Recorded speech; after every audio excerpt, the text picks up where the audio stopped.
question. So we have, we've made a number of mistakes in hiring, just like most startup companies have.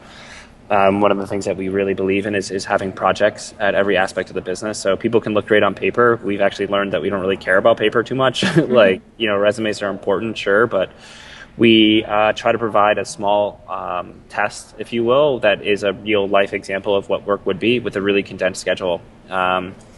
And see how what their output looks like. And if people tend to make excuses like, oh, hey, I got bit, it's like, this isn't going to work. And we know that. And that measures sort of that grit component to it. Like, what do you do with really tough deadlines to meet? Are you passionate about this? Like, what happens when, the normal things that work at people who work at a startup company have to deal with all the time that people who work in the, real world don't have to deal with. But, I can't explain to someone really what it feels like to work on a project for 20 hours and then have it get ripped apart and never see the light of day.